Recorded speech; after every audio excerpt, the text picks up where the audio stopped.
안녕하세요. 수업 시작하겠습니다.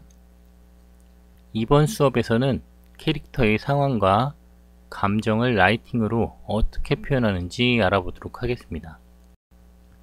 감정의 라이팅은 일단 기본적으로 인물 라이팅이기 때문에 인물의 조명법부터 알아보도록 하겠습니다.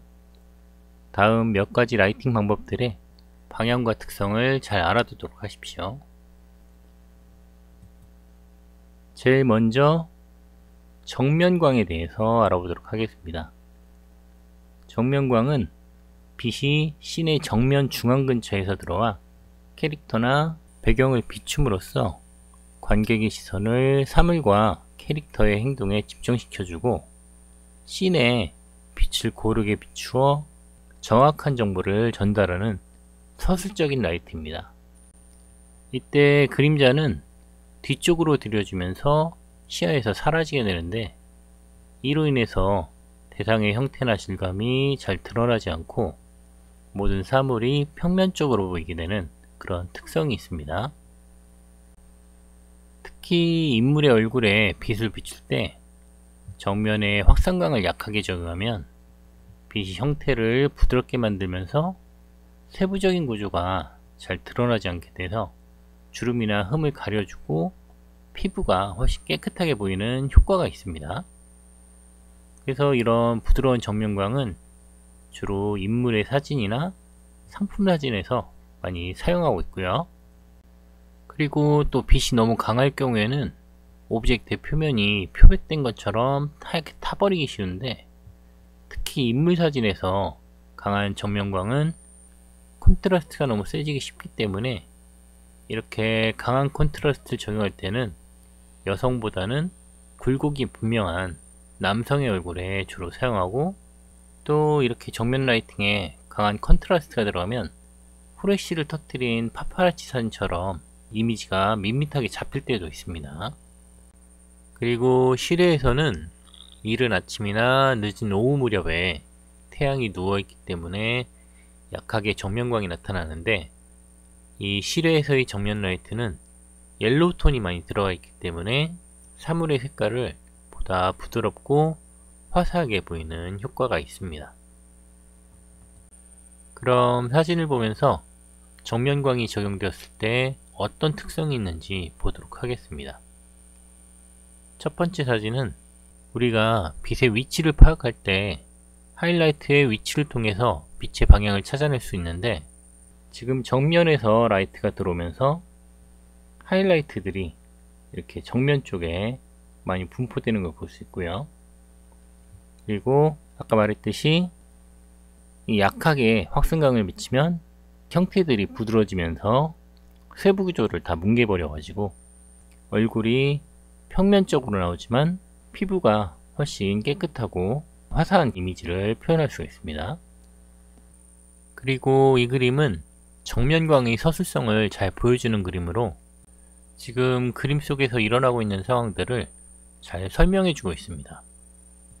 그래서 주인공의 행동뿐만 아니라 주변 인물들의 자세와 표정까지 잘 드러나고 있고, 당연히 앞에서 오기 때문에 그림자가 나타나질 않고 있죠. 그리고 이 실외에서는 태양이 거의 비슷한 위치에 있기 때문에 그림자가 굉장히 길게 늘어진 거 보이시죠? 이쪽에는 그림자가 전혀 안 생기고 있습니다. 이런 식으로 정면광은 주로 인물 사진이라든가 해질 무렵의 시간을 표현할 때 사용하고요. 그 다음에 측면광. 이 측면광은 빛과 그림자가 균형을 이루게끔 하기 때문에 형태와 질감을 잘 보이도록 하고요. 이를 통해서 대상의 입체감, 이 코라든가 눈 같은 이목구비를 잘 살려주고 있죠. 그리고 그림자가 이렇게 벽 같은 데 들여지면서 좀 더 극적인 분위기를 표현할 수 있기 때문에 영화나 사진, 초상화 같은 데서 많이 사용하고 있습니다. 이 측면광은 빛을 받는 부위로 이렇게 얼굴을 더 입체적이고 실제적으로 볼 수 있기 때문에 나머지 그림자를 통해서 캐릭터의 모습을 더 강조해 줄 수 있고요. 그리고 인물뿐만이 아니라 이런 손 같은 데도 빛이 들어감으로써 정면광 때처럼 씬 안의 상황들을 잘 설명해 줄 수도 있습니다. 그런데 이렇게 측면광을 쓸 때 조심해야 될 부분이 있는데, 이미지의 상당 부분이 이렇게 그림자에 묻혀버리기 때문에 형태가 잘 보이지 않을 수 있고요. 그리고 이런 표면의 흠이라든가 주름살 같은 게 적나라하게 드러나기 때문에 피부 상태가 더 안 좋게 보일 수가 있습니다. 그래서 주로 인물 사진에서는 측면광은 여성보다는 남성을 찍을 때 많이 사용합니다. 그리고 그림자가 너무 강하게 나오기 때문에 이미지의 콘트라스트가 강하고 물체의 표면이 거칠어질 수도 있습니다. 이런 야외 풍경에서는 정면광과 마찬가지로 이른 아침이나 늦은 오후 무렵의 시간대에서 이런 측면광이 나타나는데, 그림자가 이미지 전체를 옆으로 길게 가로지르면서 캐릭터에서처럼 지형의 형태와 질감을 더 잘 보이게 하고 깊이감과 입체감을 부각시킬 수 있습니다. 사실 야외에서의 측면광이나 정면광 그리고 후면광은 라이트의 위치가 앞에서 오는지 옆에서 오는지 뒤에서 오는지 차이일 뿐이지, 태양이 누워있기 때문에 아침이나 늦은 오후 같은 시간대이므로 효과는 같다고 보면 되겠습니다. 그리고 그 다음 상면광을 보겠습니다. 여러분이 보셨을지 모르겠는데, 이 사진은 대부라는 영화에 나오는 미국 갱단의 두목 사진입니다. 이 대부란 영화를 보면 집이 화나면 밖에서 저격을 당할 수 있다는 설정 때문인지 갱단의 집안에 별로 조명을 설치하지 않아서 실내를 대부분 어둡게 처리하고 필요한 부분에만 스팟라이트 같은 전등을 사용했는데, 라이트들이 대부분 바로 머리 위에서 내려오면서 눈가에 짙은 음영을 드리우게 됩니다. 이 상면광, 오버헤드 라이팅은 좀 전에 얘기했듯이 영화 대부에서 많이 사용했기 때문에 갓파더 라이트라고도 하고요. 이 라이트는 정오 무렵에 쨍쨍 내리쬐는 햇살 아래이거나 실내나 무대 조명처럼 특수한 상황에 적용되는 라이트로, 강하게 내리쬐는 상면광은 빛을 받는 부분에 아래쪽에 있는 형태를 모두 감춰버리는 아주 극적인 그림자를 드리움으로써 신비한 느낌을 표현할 수 있고, 관객들로 하여금 그 상황에 집중하게 만들 수 있습니다. 특히 이런 조명은 얼굴에 뼈구조라든가 눈구멍에 깊이를 강조하면서 눈 전체가 그림자에 묻혀 표정도 알 수 없고 눈 부분에 큰 구멍이 뚫린 것처럼 보이게 돼서 특별한 심리적 분위기를 내거나 뭔가 불편한 느낌을 만드는데 유용하게 사용됩니다. 그래서 이렇게 수직적으로 내려오는 빛을 받는 캐릭터는 위협적이거나 음울한 느낌을 조성할 수 있는 거죠. 이 배트맨 같은 경우에도 상면광을 받는 이마 쪽 골격 라인을 강조해줌으로써 카리스마 있고 어두운 느낌의 캐릭터성을 표현하고 있습니다. 그 다음 후면광, 백라이트는 캐릭터로 하여금 조명을 등지고 있게 설정함으로써 장면의 중앙에 있는 캐릭터의 자세와 포지션의 실루엣을 묘사해주고 캐릭터를 더욱 강조해줄 수가 있습니다. 그리고 림라이트로 드러나는 실루엣은 콘트라스트가 강해지면서 명도 대비한 극적인 분위기를 연출할 수도 있고요. 그리고 이 장면은 광원의 방향은 원래 이 아래에 있는데 라이트가 약간 비스듬하게 있는 것처럼 비춰줌으로써 이렇게 림라이트를 측광처럼 적용해 주어 캐릭터의 윤곽을 인위적으로 만들어준 겁니다. 그리고 야외에서는 아침이나 해질녘에 이렇게 햇빛이 지평선이나 수평선 위에 낮은 곳에서 관객을 향해 들어오게 되는데, 이로 인해 백라이트의 그림자는 앞쪽으로 길게 드러져서 물체나 캐릭터들은 다른 조명을 받고 있을 때보다 적은 양의 빛을 받기 때문에 형태감이 약해지고 어렴풋하게 보이게 되므로 주인공이나 메인인 오브젝트와 좋은 대비를 이룰 수 있습니다.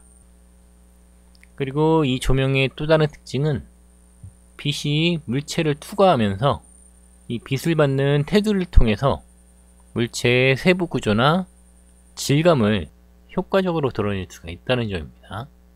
이런 특성들을 사용한다면 영상이나 이미지를 더 극적으로 표현할 수 있겠죠. 그 다음 이 하면광. 우리가 일상생활에서는 바닥에서 라이트가 올라오는 상황이 모닥불가에 있다거나 횃불을 들고 있다거나 아니면 물에 비친 반사광처럼 빛이 아래에서 반사되는 경우가 있는데, 이렇게 아래쪽에서 빛이 올라오는 경우가 그렇게 흔한 상황이 아니기 때문에 이 하면광은 인물에 무서운 인상을 주며 미스테리하거나 이런 악마 같은 분위기를 표현하는데 사용할 수가 있습니다.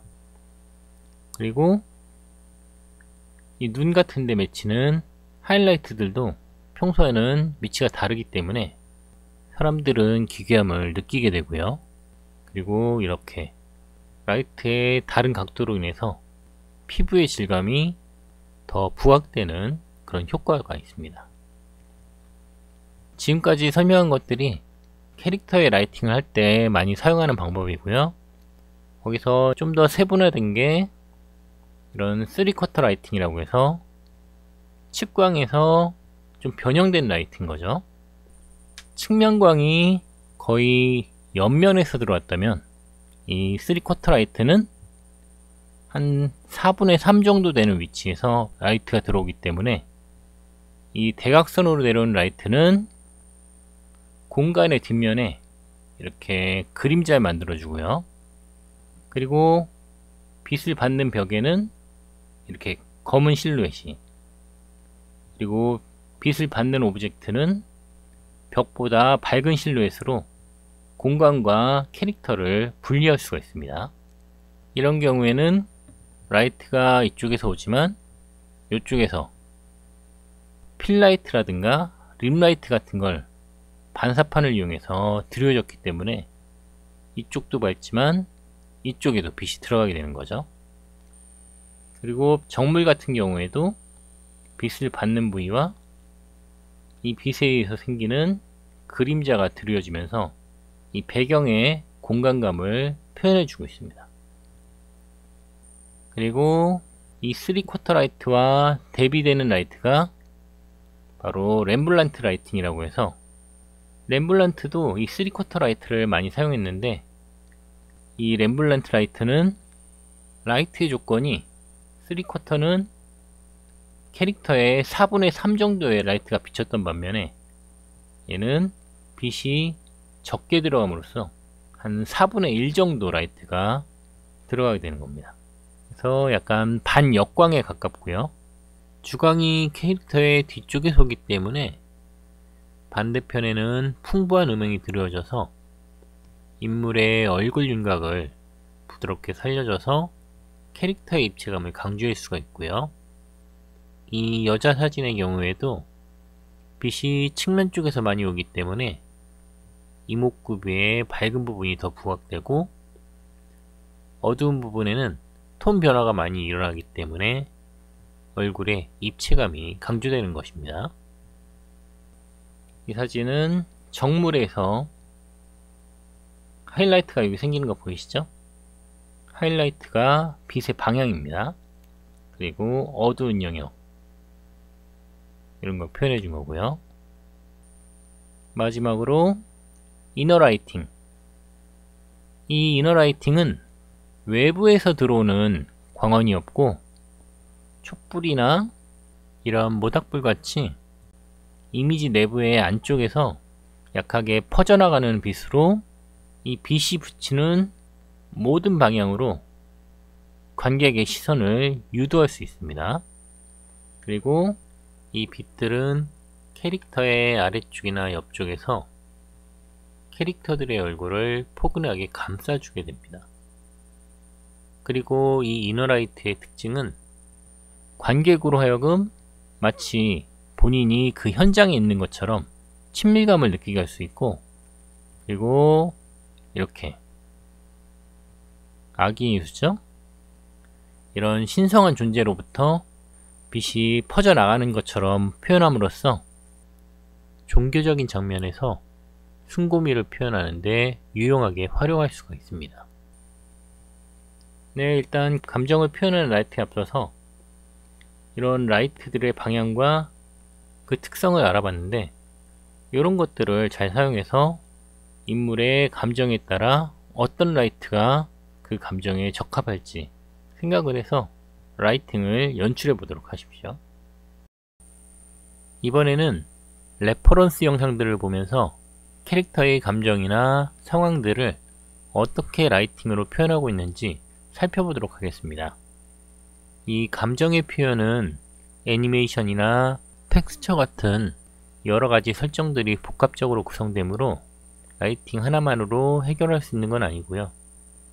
일단 영상을 보면서 나중에 여러분의 작업에 반영하도록 하십시오. 먼저 애니메이션 업의 부분 영상부터 보도록 하겠습니다.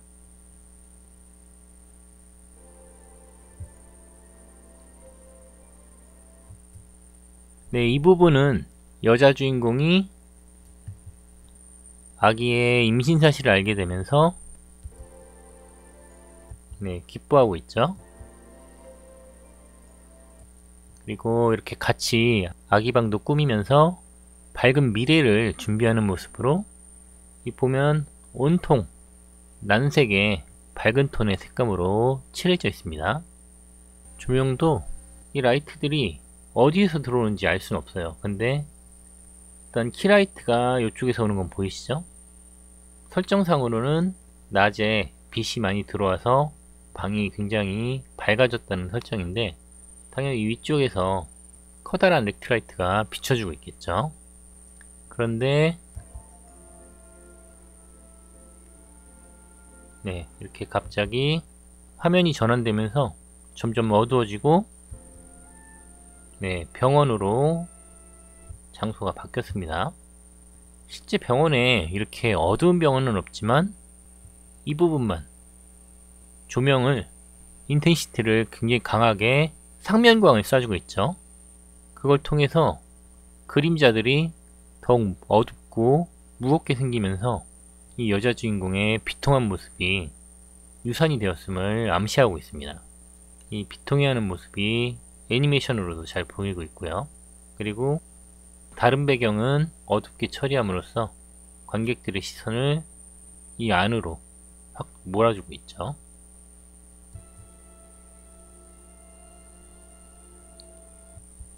그리고 나서부터는 이런 나무 그늘들이 이 두 사람의 쓸쓸함을 잘 표현해 주고 있습니다. 나무 그늘 속의 여자 주인공이 얼굴도 퀭해졌죠? 이런 슬픔이 잘 나타나고 있습니다.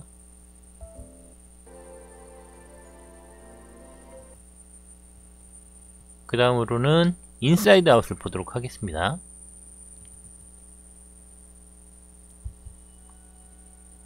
이렇게 아기가 태어났죠. 색들이 다 난색 계열입니다. 굉장히 따뜻하고 아기의 탄생의 기쁨 같은 걸 표현하고 있고요.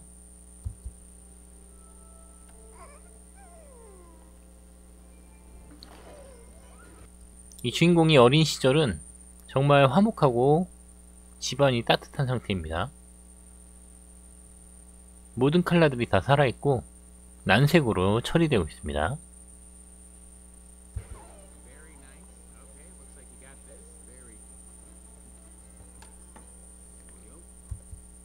이런 배경은 이제 빛이 들어오니까 필터링까지 해가지고 더 분위기가 뽀사시하게 처리되고 있죠.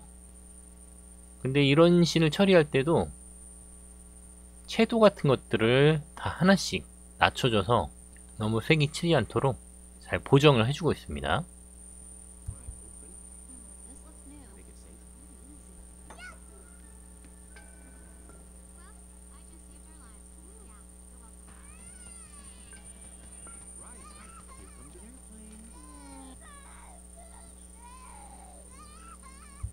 네, 이런 장면에서도 아기는 울고 있지만 모든 사물들이 또렷또렷하고 색상들이 살아있어요.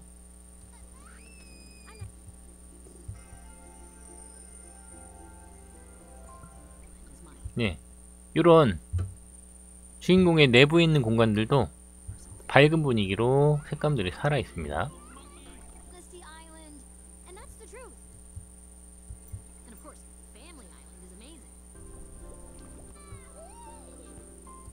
네, 이 밝은 분위기 보십시오.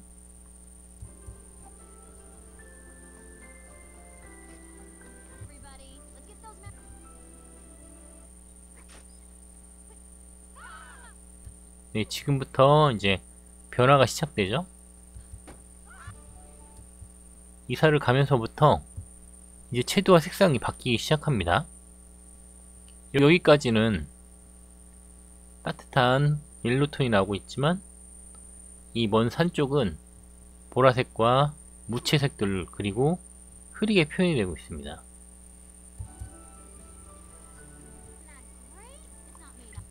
네, 꿈을 안고 이제 왔는데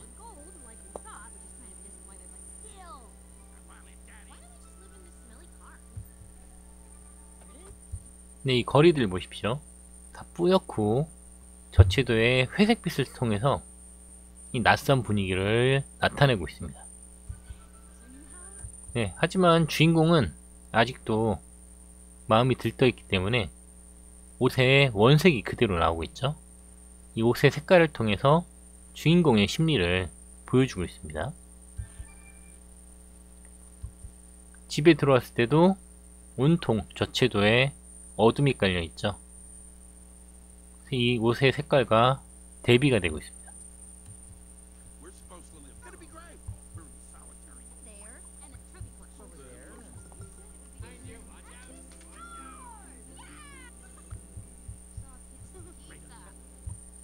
네, 이런 장면에서도 온통 주변이 다 무채색입니다.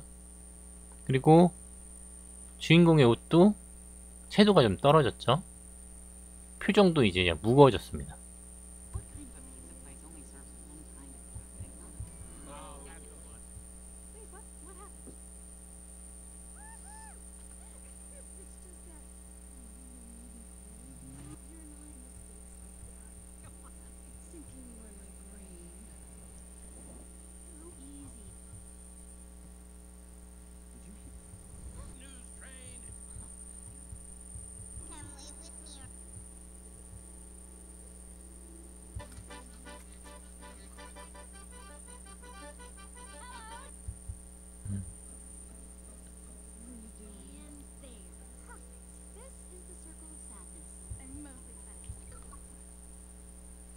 네, 아직까지는 괜찮지만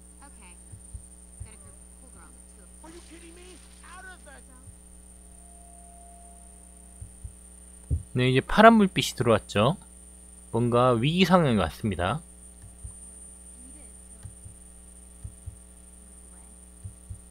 이제 주인공이 점점 더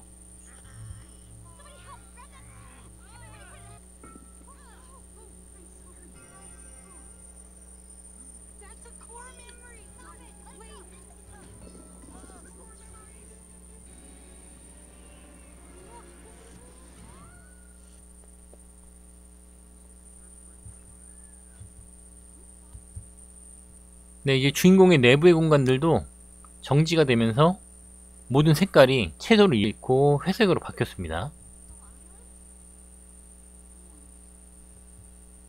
네, 표정이 벌써 웃음기가 싹 사라졌죠.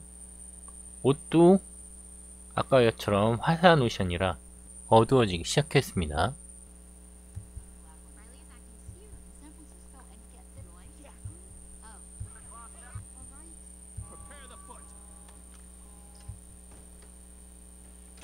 네, 행동도 거칠어지고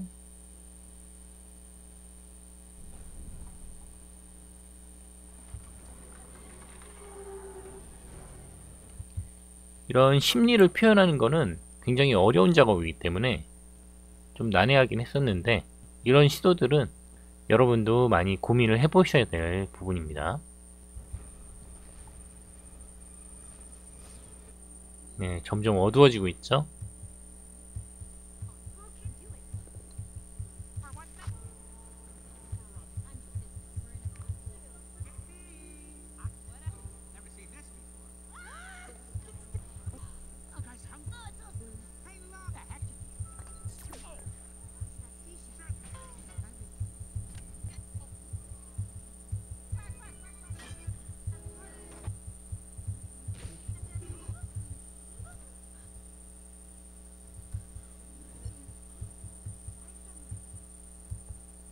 네, 그리고 마침내 주인공이 가출을 결정하죠. 옷을 보십시오. 이제 완전히 어두운 색 옷을 입고 있습니다.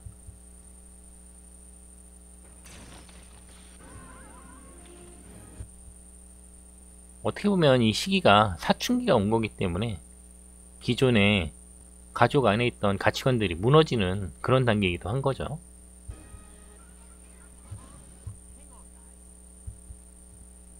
네, 옷 보십시오. 이런 소품들을 통해서 감정을 반영할 수가 있는 겁니다.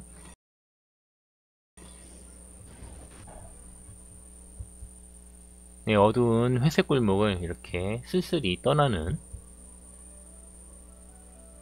색이 더 무채색이 됐죠.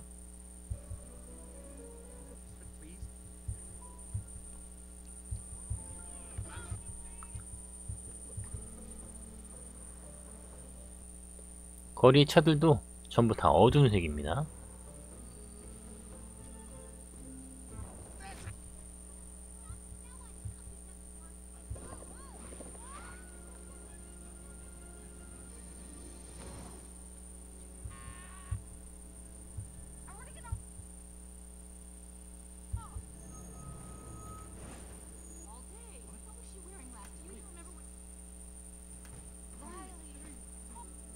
네, 이제 마지막 부분으로 자신의 감정을 받아들이면서 이제 성숙해지고요.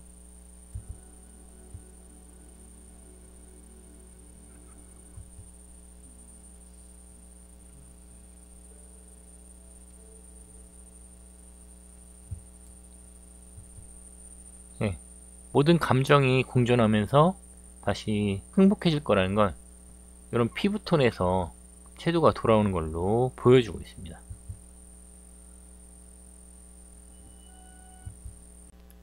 일단 여기까지 하고 잠시 후에 계속 진행하겠습니다.